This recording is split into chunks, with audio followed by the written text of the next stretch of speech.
I burst through the doors of a Catholic church in the middle of a wedding ceremony with 8 men behind me, shoved the groom aside, ripped the blessed wedding rings from the priest's hands before he could place them on the couple's fingers, and held them above my head, screaming that no Christian marriage would be blessed in our city as long as we had breath in our lungs. But the instant my fingers closed around those rings, every single one of us collapsed to the marble floor simultaneously, like puppets whose strings had been cut. And what happened in the 90 seconds we lay there paralyzed changed not only my life, but the lives of over 300 people who witnessed something that no medical doctor, no imam, and no skeptic has ever been able to explain. Have you ever been so convinced you were defending God's honor that you walked straight into a moment where God himself proved you had been fighting the wrong battle your entire life? My name is Tariq Adel Al-Masri. I am 29 years old, and on June 17, 2023, I led 8 men into St. Mark's Coptic Catholic Church in the Cleopatra district of Alexandria, Egypt, during a Saturday afternoon wedding mass to steal the wedding rings from the altar and prevent the ceremony from being completed. I had no idea that the moment I touched those rings, the God I denied would reach through 2 circles of gold and pull me to the floor and rebuild me from the ground up. I was born in the Sidi Bishr district of Alexandria, in a 5th-floor apartment where the Mediterranean wind carried the pre-dawn call to prayer from the Al-Muntaza Mosque through my bedroom window every morning, and mixed with the salt air until the two became the same breath. My father, Adel Al-Masri, was a fishmonger who ran a stall in the Anfushi market 6 days a week, and spent every Friday organizing the men's prayer row at the mosque, with the seriousness of a military commander. He was not a scholar, but he was the man the neighborhood trusted. When someone needed a dispute settled or a family matter resolved, they came to my father's stall and talked it through while he scaled fish with a blade that never stopped moving. My mother, Sanaa, wore the niqab from the time she married and organized a weekly Quran circle for women in our front room. The smell of fried calamari drifting up from my father's apron, mixing with the sound of my mother's soft recitation every evening, is the first and deepest memory I own. In our home, faith was not a subject. It was the sea we swam in every single day. While other boys in Sidi Bishr spent their afternoons fishing off the breakwater or playing dominoes at the corner cafe, I sat in the mosque beside my father, copying Quran verses onto a lined notebook until my hand cramped. By 15, I had memorized 22 chapters. I never missed a prayer, not once, not even the week I broke 2 toes playing football, and my mother told me to pray sitting at home, and I hobbled to the mosque anyway because I could not bear the thought of being absent from the row my father organized. The elders gripped my hand and told him, "Your son is iron, Adel. Allah will use this boy." I fasted every Ramadan from age 10 and added voluntary fasts on Mondays and Thursdays because I believed that each hour without food was an hour with God's full attention. Every word of praise from the community fed something inside me that could never be satisfied. But my father planted more than devotion in me. He planted suspicion. He taught me that Christians, especially the Copts, were slowly strangling our city. He said they built churches larger than they needed, rang bells louder than the law allowed, and flaunted their ceremonies to provoke faithful Muslims. He said their weddings were the worst offense of all because they treated marriage as a sacrament blessed by a God who was really just a dead man on a cross, and that every Christian wedding was an act of shirk performed in public. In our neighborhood, Muslim boys threw firecrackers at the doors of Coptic churches during wedding celebrations. It was considered harmless fun. By 17, I had joined a group of young men who monitored Coptic activity in the district, filed complaints about noise from church bells, and disrupted Christian processions during feast days by driving cars through the streets honking horns. I believed this was righteous protection of the faith. I had no idea that the God who blessed those Christian weddings was already counting the days until he would stop me cold and break my certainty on a church floor. By 28, I had assembled the life my father wanted for me. I graduated with a diploma in accounting from a commercial institute. I married a devout woman named Dina, who wore the niqab and prayed beside me every night, and was carrying our first child. I worked as a bookkeeper for a small import company, had a clean apartment near the sea, and was respected at the mosque as a young man of principle. I had everything. Ask yourself this question: have you ever held your life in your hands and felt so sure of its weight that you never imagined it could be knocked free? In May of 2023, a member of our group named Osama learned that a prominent Coptic couple was planning a large wedding at St. Mark's Church. The groom's family was well known in the district, and the ceremony was expected to draw hundreds. Osama came to our meeting shaking with outrage. "They are planning the biggest Christian wedding this district has seen in years," he said. "Flowers, music, a full mass with communion and ring blessings. 300 people watching a priest declare that God has joined two idolaters together." The room caught fire. A man named Hisham, who served as our group's religious voice, stood and said, "The rings are the center of it all. The priest blesses the rings and places them on their fingers, and that is the moment they say God seals the marriage. If someone takes the rings before they reach the couple, the sacrament is broken. The wedding fails. Everyone in that church sees their God fail to protect the most important moment of their lives." The idea struck me like lightning. I volunteered instantly. I felt Allah approving inside my chest like a second heartbeat. I had no idea that the Jesus I planned to embarrass was preparing to use those 2 small circles of gold to bring me and 8 other men to our knees in front of every person we intended to humiliate. I had 3 weeks. I recruited 8 men. Osama was first. Hisham served as theological authority. Walid was a taxi driver who knew every back street. Sharif was a construction laborer who would clear a path. Magdi was my wife's cousin. Bassem was a university dropout seeking purpose. Mohsen was a quiet electrician. And Amir, my childhood friend, the one person I trusted with my life. We visited the church once, mapping the layout. The altar sat elevated on 2 marble steps. The rings would rest on a golden tray beside the gospel book until the priest blessed them. Our plan was simple. Enter during the ring blessing, rush the altar, seize the rings, and run. I felt total certainty. The night before, I rose at 2 in the morning and performed tahajjud on the cold tile of our bathroom so I would not wake Dina. I pressed my face to the floor and asked Allah to make my hands fast and my heart hard. My pulse raced with anticipation, but underneath it something pressed against my ribs that I could not name. A warmth, a weight, like an invisible hand resting over my sternum and pushing gently inward. The apartment felt dense with something watching. I told myself it was nerves. I told myself Shaitan opposed righteous work, and the discomfort was proof I was chosen. I barely slept. Have you ever been so convinced you were carrying out a divine assignment that you dismissed the one voice inside your chest that was begging you to stop? We arrived at St. Mark's at 3:45 on a hot June afternoon. The church was built of pale stone, with a blue dome and a white cross that caught the Mediterranean sun and threw light in every direction. Wedding guests filled the courtyard in their finest clothes, women in bright dresses, men in pressed suits, children chasing each other around parked cars decorated with ribbons. An elderly Coptic woman with a lace head covering stood near the entrance holding a basket of rice to throw at the couple. She saw me and smiled and said, "God bless you today, young man. Are you here for the wedding?" I nodded. She handed me a small bag of rice. She had no idea. Inside, the church swallowed me in sensation. Cool air thick with frankincense. Dozens of candles burning in iron stands along walls painted with icons of saints staring from golden halos. The ceiling was high and decorated with a painted image of Christ, surrounded by angels.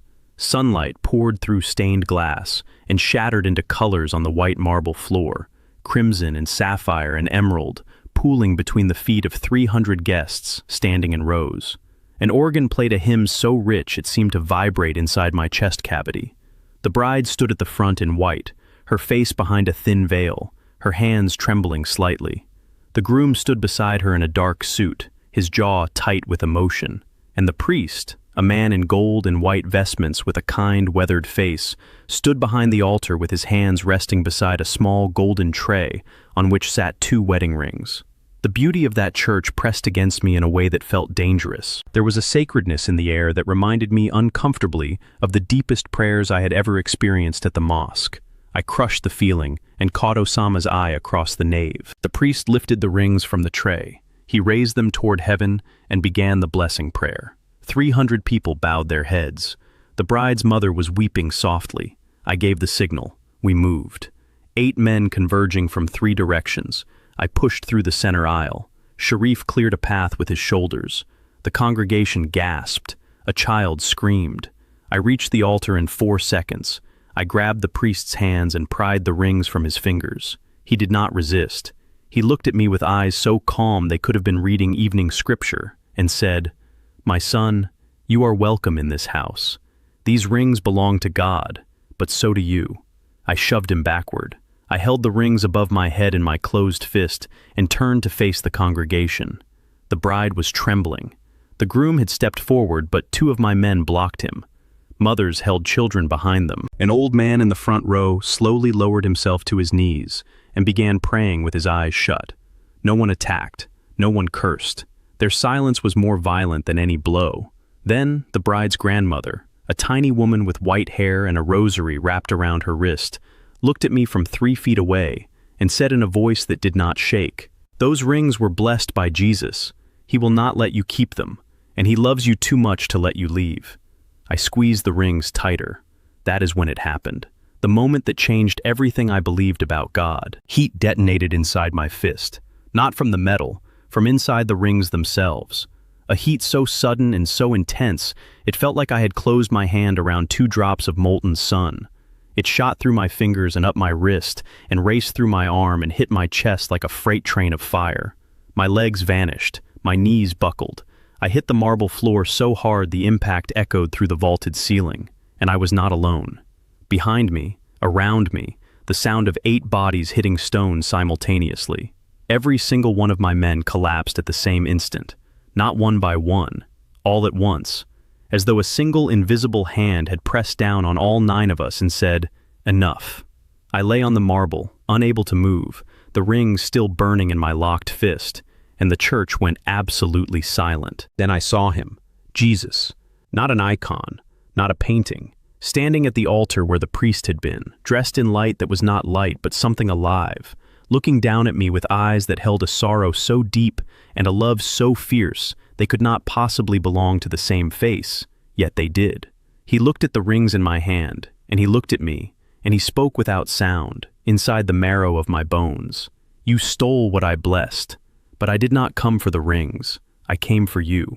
The rings are a covenant, and I am offering you one right now. Let go of what you took, and take what I am giving." The burning in my hand intensified until it became something beyond pain, something that felt like every wall inside my heart was being melted at the same time. Tears erupted from my eyes. I was crying harder than I had ever cried. Tears pooled on the cold marble beneath my face. Minutes could have been hours. I had no idea that the 2 rings I stole were about to become the most sacred objects I had ever held, because the God who blessed them was now using them to reach me. My fingers opened on their own. The rings rolled from my palm onto the marble, with a sound like 2 small bells ringing. The heat stopped. The paralysis lifted. I could breathe again. Around me, 8 men lay on the floor weeping. Osama was curled on his side, shaking. Hisham was flat on his back with tears streaming into his ears. Sharif, the biggest man among us, was sobbing like a child with his face pressed into the stone. Every one of them had been brought down. 300 wedding guests stood in complete silence, staring at 9 Muslim men collapsed on their church floor, weeping. Then the priest walked forward. He picked up the rings. He looked at them. He looked at me, and he knelt on the marble beside me and placed his hand on my head. "He loves you, son," he whispered. "He has always loved you. The covenant is not just for the bride and groom. It is for you. Do you understand now?" Ask yourself this question. How do you explain 9 men collapsing at the exact same instant from touching 2 small rings, unless the God who blessed them is exactly who the Christians say he is? I looked up at the priest through tears I could not stop. What do I do now? How do I follow him? The priest helped me to my knees. He placed the rings on the altar. And right there, in the middle of an interrupted wedding, surrounded by 300 witnesses and a bride still in her veil, he led me in words that ended my old life forever. "Jesus, I stole from your altar. I disrupted your covenant. I tried to prove you were powerless, but you knocked me down with love I cannot understand. I know you are real. Forgive me. Save me. I surrender everything." The church erupted in a sound I will never forget. 300 people weeping and cheering and clapping simultaneously. The bride was crying. The groom was crying. The grandmother who had warned me grabbed my hands and kissed them and said, "I told you. He loves you too much to let you leave." 7 of my 8 men gave their lives to Christ on that floor. The priest finished our prayers, and then he turned to the bride and groom and placed the blessed rings on their fingers and completed the wedding. The same ceremony I tried to destroy was finished with 7 former attackers standing in the back of the church, wiping their eyes, and witnessing a covenant they now understood was real. We were baptized together 8 weeks later at St. Mark's. I chose the name Marcos. The cost arrived before the week ended. My father's voice on the phone was emptiness itself. "You are no longer my son. You are dead to this family." My mother wept until my aunt called begging me to recant. She sent one message: "You have killed me, Tariq." Then she blocked me. Dina found out from Magdi's wife. She screamed for hours, called me cursed and possessed, threw her own wedding ring at my face, and was at her parents' home before nightfall. Divorce papers came in 2 weeks. I was fired. My landlord was threatened. Former friends held funeral prayers for me. Death threats arrived daily. I had to leave Alexandria. But I gained everything that truly matters: Jesus Christ, a forgiveness that reaches deeper than any sin I have ever committed, a peace that I did not earn and cannot lose, a church family who took me in with nothing and treated me like blood. And the story of those 2 burning rings became the message I now carry to everyone who will listen. 10 months later, I met a woman named Christina at a prayer meeting in Cairo. She was a Coptic nurse who told me that hearing my testimony made her weep for an hour, because she finally understood that the same Jesus who blesses wedding rings also blesses broken men who try to steal them. We married at St. Mark's Church in April 2024. Father Boutros officiated. Osama, Hisham, Sharif, Walid, Bassem, Mohsen, and Amir stood beside me as groomsmen. When the priest placed the rings on our fingers, I wept, not from sadness, from the memory of the last time I had touched blessed rings in that building, and what those rings had done to me. Today I share this testimony across Egypt and the Middle East. Over 80 Muslims have given their lives to Christ after hearing my story. Christian couples have told me they hold their wedding rings differently now, understanding that what they wear carries more power than they imagined. I had no idea that the worst moment of my life would become the most sacred. I still worship at St. Mark's. I kneel on the same marble where I fell. I still send letters to my parents twice a year. No response. I still pray for Dina and my son every night. I was not there for his birth, but my daughter Miriam was born 5 months ago, and the first sound she heard was a Coptic hymn her mother sang, while I held a wedding ring against my daughter's tiny palm and prayed that she would grow up knowing the God who lives inside a covenant. The Muslim man who stormed a wedding to steal the rings no longer exists. In his place stands a follower of Jesus Christ who wears his own blessed ring and would die before removing it. If he can transform someone like me, someone who ripped wedding rings from a priest's hands to prove God was powerless, then he can absolutely transform you. No matter what you have done or where you come from, will you let him in, release what you have been gripping so tightly, and finally accept the covenant that was always meant for you?